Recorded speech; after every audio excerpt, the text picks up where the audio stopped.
현대 사회는요, 그 어느 시대보다도 분명히 발전된 시대입니다. 요즘에 뭐 손안에 핸드폰 하나만 있으면요, 모든 정보를 우리가 다 확인할 수 있습니다. 뭐 AI, 인공지능의 발달, 뭐 이런 것들로 인하여서 너무나 편리한 시대를 살아가고 있는 게 바로 지금의 시대입니다. 하지만 동시에 이 시대 가운데 정말 길을 잃어버린 방황하는 영혼들 또한 많다라는 것도 우리가 어쨌든 많이 보게 됩니다.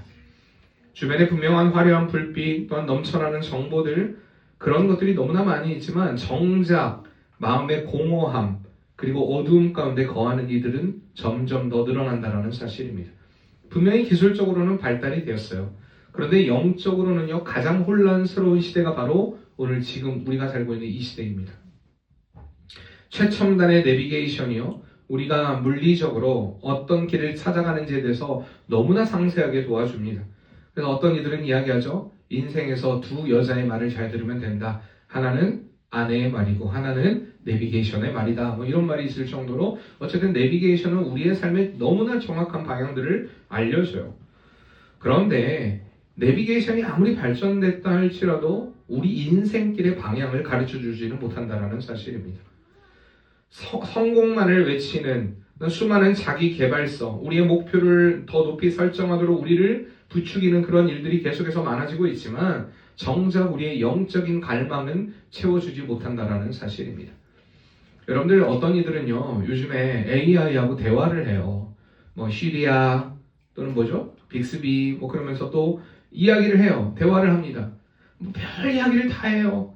그런데요, 정작 그들이 어려운 질문을 던지면 AI가 대답해 주지 못해요. 어쨌든 얼마나 공허하면 저는 저 사람들이 저러고 있을까라는 생각이 들기도 해요. 그런 것처럼 영적인 공허함에 빠진 이들이 많다라는 것입니다. 그래서 좌절감, 무력감에 빠져서 허덕이는 이들 또한 많이 있습니다.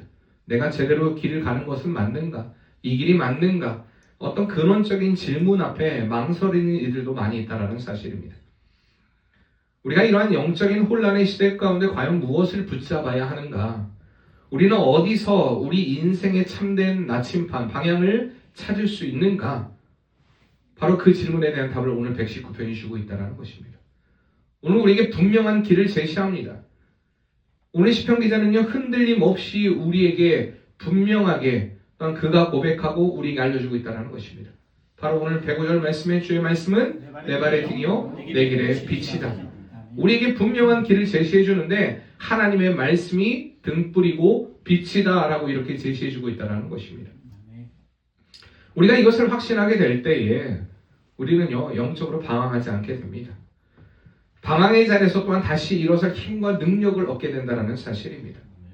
오늘 말씀의 119편의 이 고백은요, 흔히 말씀장이라고 불리는 게 바로 시편 119편의 말씀입니다. 그러니까 성경을 통틀어서 가장 많은 장, 총 176절로 이루어진 장이 바로 오늘 시편 119편이에요. 그런데 이 좀 독특한 구조를 가지고 있습니다. 그 히브리어 알파벳이요 22자인데 이 22자, 그 각 글자로 이제 시작을 해요. 영어로 말하면 ABC부터 시작을 합니다. 그래서 8절씩 묶어서 이 시편을 아우르는 그런 구조를 품은 게 바로 119편이에요. 그래서 이 주제를 그러면서 이끌어가는 주제가 뭐냐? 바로 하나님의 말씀에 대한 절대적인 신뢰를 해야 된다. 그 말씀을 붙잡고 사랑해야 된다라는 것을 오늘 우리에게 가르쳐주고 있는 게 바로 119편이라는 것입니다. 하나님의 율례, 규례, 법도, 말씀, 증거, 판단, 훈계 등등 다양한 이름으로 불리는 이 말씀을 향한 불타는 열정을 우리가 소유해야 된다라고 오늘 119편이 우리에게 가르쳐주고 있다는 것입니다. 그런데 이것이요, 어떤 말씀에 대한 단순한 지식을 너희가 알아야 된다. 오늘 시편 기자가 이것을 얘기하는 것은 아닙니다. 종교적인 의무를 얘기하는 것이 아닙니다.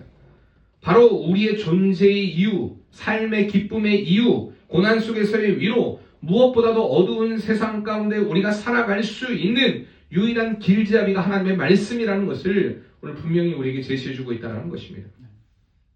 그 119편의 총 176절의 말씀 가운데 가장 주제가 되는 말씀이 바로 105절의 말씀, 주의 말씀은 내 발의 등이요 내 길의 빛이니이다 라는 말씀입니다. 다시 한번 따라해 볼까요? 주의 말씀은 내 발의 등이요 내 길의 빛이니이다. 자, 그 말씀. 그러니까 우리의 어둡고 위험한 인생길에서 오직 하나님의 말씀만이 우리의 삶을 인도할 수 있다. 오늘 시편 기자가 확신하면서 이야기하는 게 내 삶을 이끌어가는 유일한 바로 등불이고 빛이 하나님의 말씀이다라는 것을 오늘 시편 기자는 확신하면서 증거하고 있다는 것입니다.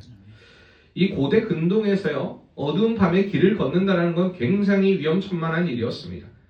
오늘날처럼 가로등이 있는 게 아니잖아요. 그래서 맹수의 어떤 도적의 위협을 당할 수 있을 만한 일들이 너무나 많았다는 것입니다.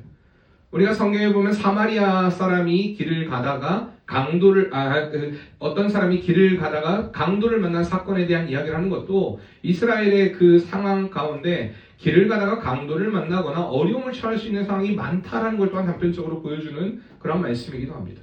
어쨌든 어려움이 많아요. 우리나라야 전 세계에서 거의 가장 많은 중국이 더 많을지도 모르겠습니다. 어쨌든 그런데 CCTV 곳곳에 우리 자동차에도 블랙박스 다 있고요. 웬만하면 범죄를 저지르는 현장을 어쨌든 잡을 수 있는 게 우리나라잖아요. 근데 사실 외국은 그렇지 않거든요. 특히 이스라엘 가보신 분들은 알겠지만 허허벌판들이 많아요. 사막들이 많습니다. 그 가운데 등불이 없다라는 건 상상할 수 없는 일이에요. 어쨌든 여러 가지 위협, 그러한 위기의 상황, 그러한 어려움의 상황, 예상하지 못한 그런 수많은 어려움이 도사리고 있는 그런 상황 가운데 등불은요, 절대적인 길잡이가 됩니다. 이 위기의 상황을 너무나 잘 인지하고 있던 시편 기자가요, 어두운 인생길에서 넘어지고 헤매있는 인간들의 그 나약한 길에서 구원자가 되는 것, 구원이 되는 것, 유일한 길잡이가 되는 것, 그것은 바로 하나님의 말씀이다라고 오늘 우리에게 강조하고 있다는 것입니다. 그런데 두 가지를 얘기해요. 자, 별로 다르지 않은 것 같은 이야기. 왜냐하면 잘 보시면 주의 말씀은 내 발의 등이요 빛이다라고 얘기를 해요. 그냥 빛이다라고 얘기하면 되지 왜 등불이고 또한 빛이다, 등이고 빛이다라고 이야기를 했을까요? 이 등불이라는 내 발의 등이라는 말은요, 그 히브리 말로 보면 네르라는 말인데 이것은 뭐냐? 작은 기름 등잔을 이야기합니다. 그러니까 이 고대 등불은요, 오늘의 강력한 전등과는 전혀 다르겠죠. 그 등불은 그 빛의 범위가 굉장히 제한적이었다는 것입니다.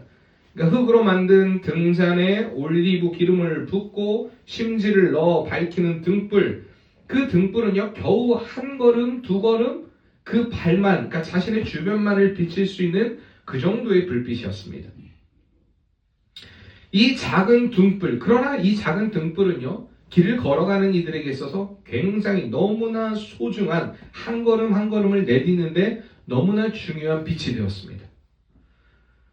그러니까 이 등불은요, 위험천만한 지형을 넘어가거나 길을 잃지 않도록 지켜주는 최소한 그러나 가장 필수적인 또한 안내자였다라는 것입니다. 여러분, 이게 무엇을 이야기하느냐? 왜 등불이라고 이야기했냐? 왜 등이라고 이야기했냐?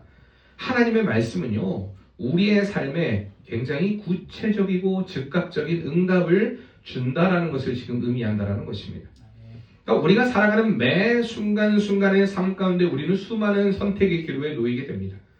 오늘 아침에도 여러분 고민하셨을 건 무엇을 먹을까, 어떤 옷을 입을까라는 사소한 결정부터 우리가 또한 회사를 이직해야 되나, 이 사업을 해야 되나 말아야 되나, 이 관계를 계속 유지해야 되나 말아야 되나, 재정의 관리는 어떻게 해야 되나, 오늘은 어떻게 살아야 되나, 모든 우리의 삶 가운데 그런 아주 사소한 것부터 중요한 결정에 이르기까지 우리가 끊임없이 갈등하고 고민하고 질문합니다. 여러분, 그때에 하나님의 말씀이 우리의 삶의 등불이 되어준다는 것입니다. 내가 어떻게 행할지에 대한 구체적인 우리 앞에 지금 당장에 처해 있는 그 문제들 가운데 어떤 일을 행해야 할지 하나님의 말씀이 우리에게 알려준다는 것입니다. 예를 들면요, 누구든지 내 오른뺨을 치거든 내 왼뺨도 돌려대라, 예수님이 이렇게 말씀하시죠. 여러분, 이 말씀을 통해서 우리의 삶에 등불이 된다는 걸 좀 이해해 보시기 바랍니다. 누가 우리에게 불의한 일을 행했을 때 우리가 어떻게 반응해야 될지에 대한 아주 구체적인 방향을 제시해 줍니다. 먼저 그의 나라와 그의 의를 구하라. 우리가 마태복음 6장 33절 말씀에 그렇게 말씀하세요. 자, 이것을 통해서 우리가 물질에 얽매이지 말아야 되고 무엇을 우선순위로 두고 선택하고 결정해야 되는가를 아주 상세하게 알려주고 있다는 것입니다. 때로 우리가 이해하기 어렵거나 세상의 상식과 맞지 않는 일같이 보여도 말씀은 우리가 당장 내딛는 한 걸음 한 걸음 오늘 우리가 무엇을 해야 할지를 너무나 구체적으로 명확하게 지침을 내려준다는 사실입니다. 그래서 우리의 삶의 등불이 되는 그 하나님의 말씀에 우리가 한 걸음 한 걸음 순종하며 나아갈 때에 비록 우리의 삶의 전체적인 그림은 보지 못하지만 우리가 넘어지지 않고 안전하게 우리 한 걸음 한 걸음을 내디딜 수 있다는 사실입니다.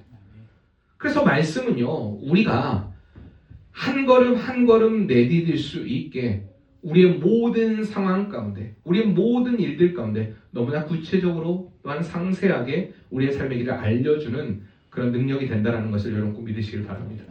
두 번째 빛이라는 건 무엇일까요? 자, 내 발의 등이요, 내 길의 빛이다라고 얘기해요. 여러분, 빛은요, 등보다는 조금 더 확장된 큰 개념입니다. 전체적인 비전 또한 궁극적인 방향을 제시하는 일이라고 보면 됩니다. 그러니까 이 오르라는 말이에요. 오르라는 이 말은요, 등불보다는 훨씬 더 넓고 포괄적인 빛, 다시 말하면 태양이나 새벽의 빛살처럼 전체적인 공간과 방향을 환히 비춰주는 그런 밝은 빛을 의미합니다. 그러니까 새벽의 동이 터올 때 밤의 어둠이 사라지고 산과 들 그리고 멀리 있는 길까지 모든 것이 선명하게 드러나며 갈 방향이 분명해지는 것처럼 하나님의 말씀은요, 우리 인생의 전체적인 목적과 방향 그리고 궁극적인 목표를 제시해 준다는 것입니다. 앞서 우리가 질문했듯이 왜 살아야 하는가? 내 인생의 최종 목적지는 어디인가? 나는 어떤 가치를 추구하며 살아가야 되는가? 우리가 그 어떤 근본적인 질문에 처할 때가 많이 있습니다. 그러니까 세상은 다양한 어떤 성공 신화를 이야기해요. 화려한 어떤 비전을 제시하기도 합니다. 그래서 우리를 유혹하기도 합니다. 많은 경우 그것들은 일시적인 만족을 주기도 합니다. 그런데 우리 영혼의 갈증을 채워줄 수는 없다는 것입니다. 내가 왜 살아야 되는가, 내가 어디로 가야 되는가에 대한 구체적인 길, 방향을 제시해주지 못한다는 것입니다. 그때에 하나님의 말씀은 우리의 삶의 길이 빛이 된다라고 말씀해 주는 것입니다. 예를 들어 우리가 창세기부터 요한계시록에 이르기까지 성경 전체는요, 우리에게 인류 역사의 시작과 끝, 인간의 타락과 하나님의 구원의 계획, 그리고 우리가 예수 그리스도를 통한 영원한 생명의 비전을 제시하고 있습니다. 요한복음 3장 16절 말씀에 하나님이 세상을 이처럼 사랑하사 독생자를 주셨으니 누구든지 이는 저를 믿는 자마다 멸망치 않고 영생을 얻게 한다. 누구든지 멸망치 않고 영생을 얻게 한다. 이 말씀은요, 우리 인생의 궁극적인 목적이 무엇인가? 바로 하나님의 사랑 안에 거하고 영원한 생명을 누리는 것이라는 것을 분명히 우리에게 제시해 준다는 것입니다. 그래서 말씀은요, 우리가 이 땅에서 어떻게 살아야 하는지 그 사실뿐만 아니라 우리의 죽음 이후에 우리에게 어떤 소망이 있는지까지 알려주고 있습니다. 그리고 하나님의 나라가 어떠한 모습인지 밝히 보여줌으로 인하여서 우리의 궁극적인 삶의 방향과 목표가 영원한 천국이라는 것을 보여주고 그 길을 향해 전진해야 된다는 걸 알려주고 있다는 것입니다. 여러분, 우리가 잘 알고 있는 헬렌 켈러, 어릴 적부터 보지 못하고 듣지 못하는 이 깊은 어둠 가운데 살았던 이 헬렌 켈러의 이야기는 너무나 잘 알고 있는 이야기입니다. 여러분, 말이니까 그렇지 보지 못하고 듣지 못한다는 것은 굉장히 큰 아픔이잖아요. 근데요, 그녀의 세상은 마치 안개 낀 미로와 같았을 것입니다. 근데 이 아무리 손을 뻗어도 잡히는 것이 없고 아무리 귀를 기울이도 들리는 것이 없고 이 답답하고 고독한 삶의 연속, 이 어린 시절 자신의 답답함을 표현할 길이 없어 분노와 좌절 속에 살았던 그녀였지만, 그래서 길을 잃을 모든 방향을 잃어버린 그녀의 삶이었지만 그녀에게 설리반 선생님이라는 분이 나타납니다. 그리고 이 헬렌 켈러에게 하나씩 가르쳐줘요. 처음으로 가르쳤던 단어가 혹시 뭔지 아십니까? water, 물이라는 단어였어요. 그래서 반복적으로 손가락에다가 그것을 계속해서 쓰기 시작합니다. 처음에는 이해 못하죠.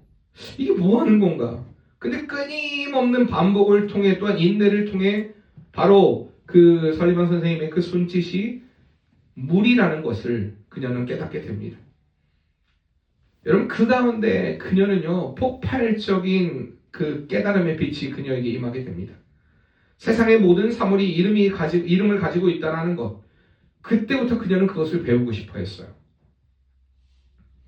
그리고 결국에 언어를 통해 세상과 소통하는 문이 그녀에게 열리게 되었다는 것입니다. 여러분 그녀에게 언어는요 단순한 어떤 지식을 넘어서 삶의 모든 방향과 비전을 제시해주는 궁극적인 빛이 되어버린 것입니다. 여러분 이렇듯 그녀가 이 설리번 선생님을 통해서 언어를 배우고 삶의 새로운 빛을 발견했듯이 우리는 하나님의 말씀을 통해 영적인 눈이 열리게 된다는 것입니다. 그리고 우리 인생이 나아가야 될 궁극적인 큰 그림 그리고 목적을 발견하게 되고 말씀은 우리가 어디에서 왔고 왜 살아야 되고 어디로 가야 되는지를 분명하게 보여주기 때문에 우리의 삶에 빛이 되는구나. 이것을 깨닫게 되고 그 말씀을 붙잡게 된다는 사실입니다.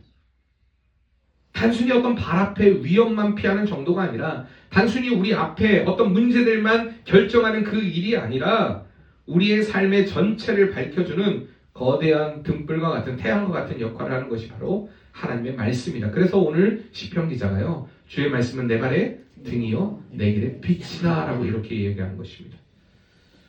사랑하는 성도님들, 이처럼 하나님의 말씀은요. 우리의 당장 내딛는 발걸음을 인도하는 등불인 동시에 우리 인생의 전체의 방향과 궁극적인 목적을 제시하는 빛이 됩니다.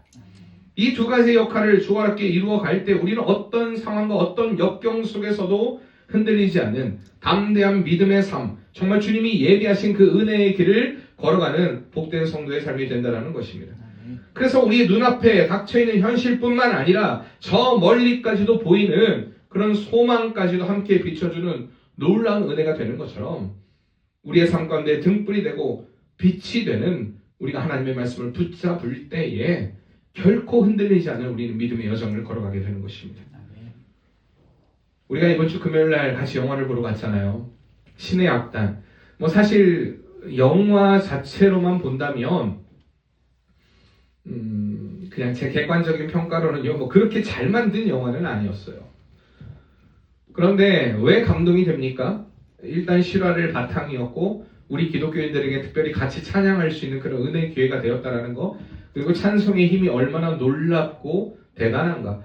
그들의 궁극적인 목적, 저는요 예전에도 제가 연극을 하면서 그 멎은 땅에도 바람은 분다라는 그 연극을 할 때도 늘 생각했던 게 그거예요. 진짜 실화를 바탕으로 그들이 그 북한에 있는 사람들의 유일한 한 가지의 소원, 그 북한에 지금도 남아있는 크리스천들의 유일한 한 가지의 소원이 뭐냐? 목노아 하나님을 찬양하고 싶다는 것입니다. 한 번이라도 인생에서 목노아 하나님을 찬양할 수 있다면, 그렇게 찬양하다가 죽게 된다면 그것보다 자기에게 영광스러운 일은 없을 거고 기쁜 일은 없을 거다라고 그렇게 고백한다라고 이야기합니다. 얼마나 그러고 싶겠어요. 근데 저는 그 북한 땅에 그게 상상이 되는 거예요. 하나님, 저 북한 땅에도 정말 그 찬양의 역사가 이루어지기를 원합니다. 배우들이 노래를 잘하진 않아요. 근데요 그 노래하면서 그 박시우 배우가 고통의 멍에 벗으려고 예수께로 나옵니다 하고 찬양할 때 여러분 생각해 보세요. 그 과거에 그 어머니가 어떻게 죽었는지 그 모든 것들을 기억합니다. 생각을 해요. 예수님을 믿는 자신의 사촌형을 잡아 죽였지만 어머니가 마지막에 자신에게 물려주려고 했던 건 성경이었다는 이야기를 듣게 되고, 그 가운데 그가 찬양 가운데 그 하나님을 만나게 되는 은혜, 여러분 인생의 빛을 발견한 것입니다. 여러분 이렇듯 하나님의 말씀은요 우리 삶의 빛이 됩니다. 우리가 어떻게 행해야 할지에 대한 분명한 방향, 길을 제시해 준다라는 사실입니다. 그래서 오늘 시편 기자는요 이 말씀이 우리의 삶의 등불이고 빛이다라는 것을 고백하는 데만 그치지 않습니다. 그래서 이제 자신의 뜨거운 열정과 삶의 결단을 함께 고백하는 것처럼 계속해서 그의 삶 가운데 이제 고백이 이루어지고 있습니다. 바로 6절 말씀 이하, 106절 말씀 이하에서 고백이 이루어지고 있는 것입니다. 106절 말씀에 보면요. 주의 의로운 규례들을 지키기로 맹세하고 굳게 정하였다라고 이야기합니다. 그러니까 시편 기자는요. 단순히 하나님의 말씀이 내 발의 등이고 내 길의 빛입니다. 이렇게 고백하는 데가 그친 것이 아니라 맹세했다라고 이야기합니다. 이게 무슨 말이냐. 나 하나님 말씀이 정말 좋습니다. 너무 좋은 것 같아요. 그 말씀이 내게 위로가 돼요. 이게 아니에요. 거기서 더 나아가 내가 하나님의 말씀대로 살겠습니다. 굳게 다짐한 것입니다. 내가 어떠한 고난과 역경 속에서도 하나님의 말씀이 나의 삶의 생명임을 알고 그 말씀을 붙잡고 나아가겠습니다라는 고백으로 그가 지금 고백하고 있다는 것입니다. 여러분, 이런 고백들을 통해 우리가 무엇을 알 수 있나? 자, 107절에 보면 나의 고난이 매우 심하다라고 이야기합니다. 그러면서 뭐라고 얘기합니다? 뭡니까? 여호와여 주의 말씀대로 나를 살아나게 하소서. 여러분, 이게 무슨 말입니까? 고난 중에 나를 살릴 수 있는 것이 바로 하나님의 말씀이다라고 고백하는 것입니다. 확신의 고백. 그래서 오늘 우리에게는요, 분명한 이 말씀을 통해 우리에게도 결단이 이루어져야 한다는 것입니다. 첫 번째 결단은 무엇이냐? 말씀은 지식이 아닙니다. 우리에게 맹세를 요구합니다. 여러분, 이것을 꼭 기억하시길 바랍니다. 말씀은요, 우리의 삶 가운데 여기 맹세하고 굳게 정하였다. 이것은요, 단순한 지적 동의를 이야기하는 게 아니에요. 삶의 전체적으로 전반적으로 전적인 내가 하나님 앞에 헌신을 하겠습니다라는 순종의 의지입니다. 오늘 시편 기자는요, 하나님의 말씀을 암기해야 할 어떤 지식으로만 여기고 살지 않았습니다. 나의 목숨을 지키고 내가 목숨을 걸고 살아야 될 내 삶의 규범이다라고 그는 생각했다는 것입니다. 여러분, 우리가요, 많은 이들이 말씀을 자꾸 읽고 이해하는 것에서 멈추는 경우가 많습니다. 이 말씀이 그렇구나. 이 말씀이 이런 말씀이구나. 오늘 등 뿌리고 빛이 그 말이구나. 아무 소용이 없어요. 그래서 우리 삶에 실질적으로 그 말씀을 깨달았다면 내가 하나님 이제 이 말씀대로 살기를 원합니다. 이 말씀이 나의 삶의 능력이 되기를 원합니다. 여러분, 맹세와 결단이 분명히 있어야 한다는 것입니다. 산상수훈의 말씀에 나더러 주여 주여 하는 자마다 천국에 들어가지 못한다라고 이야기합니다. 하늘 아버지에 계신 내 아버지의 뜻대로 행하는 자라야 영원한 천국에 이른다라고 이야기합니다. 여러분, 믿음은요, 삶이 되어야 합니다. 예수님을 믿는다라는 믿음은요, 내 입술로만 고백이 아니라 우리의 지정의, 우리의 모든 인격적인 고백이 되어야 됩니다. 그리고 그게 삶이 되어야 돼요. 날마다 우리의 삶 가운데, 그래서 내가 하나님의 말씀대로 살아갑니다. 그렇게 살기를 원합니다. 그 말씀이 나의 삶의 능력이 되고 소망이 되고 구원이 된 걸 믿습니다. 그러면서 우리가 전진하는 거예요. 말씀 붙잡고. 두 번째로는요, 여러분, 말씀을 믿어야 돼요. 어떤 믿음을 가져야 되냐? 고난 속에서도 유일한 희망이 된다는 믿음을 가져야 됩니다. 여러분, 말씀은 고난 중에도 우리의 삶의 유일한 희망입니다. 한번 따라합시다. 말씀은 고난 중에도 우리에게 유일한 희망이 된다. 여러분, 시편 기자 107편 아까 말씀처럼 나의 고난이 매우 심하다라고 이야기합니다. 우리가 시편의 고백들을 잘 보세요. 여러분, 평탄한 가운데 고백하는 고백이 하나도 없어요. 다 위기 가운데, 환난 가운데, 목숨이 위태로운 가운데 그들은 늘 하나님을 향해 고백합니다. 우리는 보통 그렇잖아요. 많은 이들이 고난이 찾아오면 내가 좀 신앙생활 좀 적당히 좀 하고, 내가 좀 적당히 하나님과의 거리도 좀 주고, 교회 생활 꼭 그렇게 해야 돼. 교인들 다 보면은 다 마음에 안 들고, 해리 별로 마음에 안 들어. 마음에 안 든다는 얘기가 아니야. 정말 너무 마음에 안 들어. 예수님, 왜 그런지 모르겠어. 이렇게 막 생각해요, 계속. 그러면서 점점점 내가 하나님과 멀어집니다. 여러분, 사람과 멀어졌다는 건 결국은 뭐냐? 하나님과 멀어진 거예요, 내가. 교인들이 꼴 보기 싫다는 게 뭐냐? 내가 하나님과의 사랑이 식었다는 이야기입니다. 말씀이 점점점, 그러니까 우리의 삶 가운데 좀 위기가 생기고 고통이 생기고 좀 어떤 갈등이 생기면 자꾸 하나님의 말씀을 멀리하고 하나님과도 멀리하려고 합니다. 자연스럽게 믿음의 사람들과도 멀어지고 교회하고도 멀어지겠죠. 근데 여러분, 시편 보세요. 우리가 고난을 이길 수 있는 비결이 무엇이냐? 고난 중에도 하나님을 찾는 것입니다. 고난 중에도 하나님께 매달리는 것입니다. 오늘도 일부 예배 때 그런 얘기를 했어요. 고난이 찾아올 때 내가 그들의 사정을 대충 알잖아요. 어려우니까 적당히, 니네 날마다 옷 파는 장사를 하고 있는데, 니네 힘든데 좀 적당히 타협도 좀 하고, 어쩔 수 없지 않냐. 그 얘기를 하고 싶어요. 인간적으로는 그래요. 이해해주고 싶어요. 그냥. 그래, 힘들지. 어렵지. 근데 제가 그렇게 얘기했어요. 나 그렇게 얘기 못하겠다. 그건 내 얘기인데, 내 이야기가 내가 너에게 주는 그 위로가 너에게 참된 위로가 되지 않는다. 그 가운데도 그래도 너희 믿음 지켜야 돼. 너희 정말 주님을 위해 목숨을 걸어야 돼. 주님을 위해 생명을 걸어야 돼. 이래야만 너희가 살아. 난 이렇게밖에 얘기할 수 없다. 이게 바로 하나님의 뜻이기 때문에. 저는 마찬가지예요. 개인적으로 여러분을 보면요, 너무 안타까울 때가 있어요. 어떨 때 보면 그래요. 피곤하시죠? 힘드시죠? 내일부터 우리가 기도회잖아요. 8시 기도회. 저녁에 새벽 예배 없습니다. 저녁에만 기도회 합니다. 8시부터 기도회를 해요. 세미나 겸 기도회 합니다. 내가 여러분들 힘드시죠? 적당히 하세요. 인간적으로 그렇게 얘기하고 싶어요. 일단 저도 힘들어요. 목도 아파요. 근데 여러분 생각해 보세요. 우리가 하기로 했잖아요. 하나님 말씀 붙잡고 나아가기로 했고, 말씀 안에서 우리가 지배를 받기로 했잖아요. 그렇다면 말씀 붙잡아야 돼요. 여러분, 하나님의 뜻대로 살아가는 게 우리의 삶의 승리가 됨을 믿으시길 바랍니다. 오늘 시편 기자가 이것을 얘기하는 거예요. 너희가 고난 중에 있느냐? 그 고난 중에 유일한 희망은 바로 하나님의 말씀이다라는 것입니다. 너희를 일으켜 세우는 것, 그를 일으켜 세웠던 것이 하나님의 말씀이 되었다라는 것.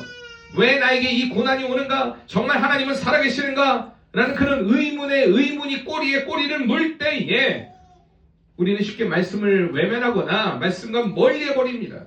그러나 오늘 시편 기자는 고백하는 거예요. 하나님, 내가 이 고통 가운데 있지만, 내가 이 생명의 위기 가운데 있지만 말씀 가운데 하나님을 찾겠습니다. 말씀 가운데 하나님께 위로와 소망을 누리겠습니다. 내가 말씀 가운데 다시 일어서겠습니다. 단순한 어떤 우리의 삶의 도피처, 마취처럼 생각하는 것이 아니라 고난을 이겨낼 수 있는 힘과 지혜와 능력이 하나님의 말씀에 있음을 믿습니다. 여러분, 이 고백이 오늘 저와 여러분의 고백이 되어야 할 줄 믿습니다. 세 번째로는요, 하나님의 말씀은 한번 따라해보세요. 우리를 온전케 합니다. 여러분, 하나님의 말씀은 우리를 온전케 세우는 능력이 된다는 것입니다. 오늘 시편의 119편 108절에 보면 이렇게 고백합니다. 여호와여, 구하오니 내 입이 드리는 자원 제물을 받으시고 주의 공의를 내게 가르치소서라고 기도합니다. 또한 이어서 10절 말씀에 보면요, 110절 말씀에 보면요, 악인들이 나를 해하려고 올무를 놓았사오나 나는 주의 법도들을 떠나지 아니하였나이다 라고 고백합니다. 여러분, 무슨 말입니까? 이런 고백들을 통해 말씀이 그를 고난 속에서도 넘어지지 않게 하고 그 악한 유혹 속에서도 믿음의 길을 걷도록 하는, 인도하는 강력한 힘이 있다는 것을 지금 고백하는 것입니다. 여러분, 이처럼 말씀은요, 우리를 성장시킵니다. 말씀은 우리의 인격을 다듬습니다. 말씀은 우리의 영혼을 치유합니다. 때론 아픈 지적과 책망을 우리에게 주기도 하지만 이 모든 과정은 하나님 보시기에 합당한 존재로 빚어가기 위한 하나님의 사랑의 채찍이라는 것입니다. 오늘 그래서 시편 112절에 내가 주의 율례들을 영원히 행하려고 내 마음을 기울였다라고 고백합니다. 말씀을 마음에 기울이고 말씀대로 살아가려고 끊임없이 노력했다라고 이야기합니다. 하나님의 형상을 닮아가고 온전한 신앙인으로서 성장하는 길이 말씀에 서가는 길이라는 것을 분명히 알고 그는 고백한 것입니다. 여러분, 이처럼 말씀은요, 우리를 온전히 세우는 은혜가 됩니다. 우리는 온전하지 못해요. 여러분, 그렇잖아요. 그런데 하나님의 말씀이 우리 안에 들어오게 되면요, 우리 안에 우리를 세워가십니다. 나는 부족하고 나는 연약하고 나는 배운 게 없고 나는 초라하지만 하나님은요, 우리를 세워가신다는 것입니다. 여러분, 하나님의 말씀이 우리를 세워가는 그 은혜의 역사를 체험하는 2026년 되기를 바랍니다. 우리의 어두운 인생길에서 우리를 안전하게 인도하시고 우리에게 참된 생명과 소망을 주는 유일한 길잡이는 하나님의 말씀입니다. 그래서 우리는 늘 말씀을 붙잡아야 됩니다. 매일 삶의 순간순간에 여러분, 하나님의 말씀을 붙잡는 은혜가 있기를 바랍니다. 하나님의 말씀을 그래서 우리가 매일 묵상해야 돼요. 그 영혼을 띄우는 말씀이 되도록이면 아침에 우리가 하나님의 말씀을 묵상해야 됩니다. 그 말씀, 주님, 이 말씀이 나를 깨우는 능력이 되게 도와주시옵소서. 그리고 낮 동안에 우리의 생각과 감정을 다스리는 것이 하나님의 말씀이 되게 도와주시옵소서. 그리고 말씀을 마치고 우리가 하루의 일과를 마치고 저녁에 우리가 돌아왔을 때에 그 말씀이 우리에게 위로가 되고 격려가 되는 여러분 그런 은혜를 체험하는 성도 되시길 바랍니다. 그러려면 말씀을 가까이 해야 돼요. 하나님이 기뻐하시는 하나님이 원하시는 그 편을 선택하며 우리가 나가는 모든 고난과 역경과 환난과 어려움의 순간에도 그 말씀이 생각남으로 인하여서 그 모든 상황을 우리가 바울의 고백처럼 넉넉히 이긴다는 여러분 그런 믿음의 고백으로 늘 서가는 복된 성도의 삶이 되길 바랍니다. 여러분 하나님의 말씀은 우리를 넉넉히 이기게 하는 힘이 있는 줄 믿으시길 바랍니다.